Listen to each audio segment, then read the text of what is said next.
Garchi Nottinghamga qarshi bahsda Manchester City mag'lubiyatga uchragan bo'lsa ham, Abduqodir Husanov uchrashuvning eng yaxshi futbolchilaridan biri bo'ldi. Assalomu alaykum. Bugun futbolning navbatdagi videosida Abduqodir Husanovga Nottinghamga qarshi bahsda qo'yilgan baho va u haqida Pep Guardiolaning bildirgan fikrlarini ko'rib chiqamiz. Biroz avval APLning 28-turidan o'rin olgan Nottingham Forest Manchester City uchrashuvi yakuniga yetdi. O'yinda to'liq harakat qilgan Abduqodir Husanovning o'yini turli platformalar tomonidan quyidagicha baholandi. Jumladan Flash Score portali Husanovga 7.1 ball berdi.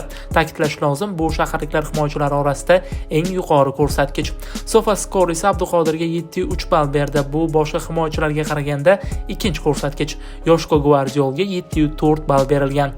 Umuman olganda o'yin davomida Husanov 84 marta to'pga teganda, uning 71 ta uzatmasidan 66 tasi aniq manziliga yetib bordi va bu esa 93% uzatmalar aniq amalga oshirildi degani. Bahs davomida Husanov 4 ta uzun pas amalga oshirdi va shu uzatmalardan 2 tasi aniq bo'ldi. O'yinda Husanov 5 marta raqib hujumlarini to'xtatib qoldi. Raqibning 2 ta zarbasini to'sib qoldi. 2 marta Nottingham futbolchilaridan to'pni olib qo'ydi. 1 marta esa raqib oyog'iga tashlanib to'pni olib qo'ydi.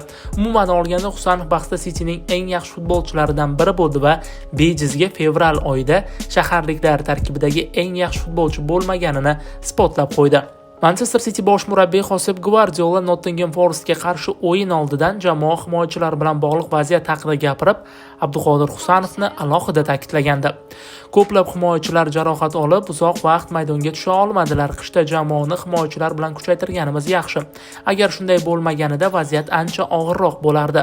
Husanov bizga katta yordam berdi va ajoyib futbol ko'rsatdi. Albatta, Chelsea ga qarshi o'yin unga qiyin bo'ldi, ammo keyin hammasi joyiga tushdi, dedi Guardiola. Guardiola Nottinghamga qarshi bahsdan keyin ham Husanovni alohida maqtab o'tdi. O'yinni yaxshi nazorat qildik, ammo ko'p vaziyat yarata olmadik. Raqib juda yaxshi himoyalandi. Biz hujumni yakunlaydigan vaziyatlarni yarata olmadik. Birinchi bo'limda uzoqdan zarba berish imkoniyatlari bo'ldi, lekin ular noaniq ketdi.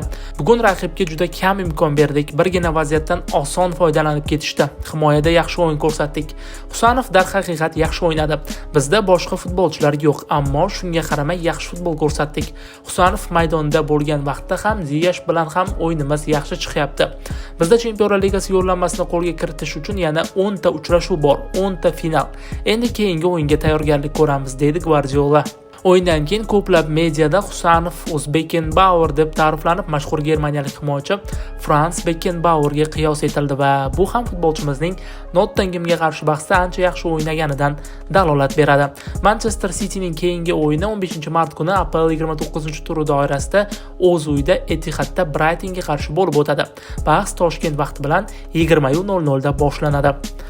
Qadrli futbol ishqibozlari, Abduqodir Husanov haqidagi qaynoq videolarni o'tkazib yubormaslik uchun kanalimizga obuna bo'lishni unutmang.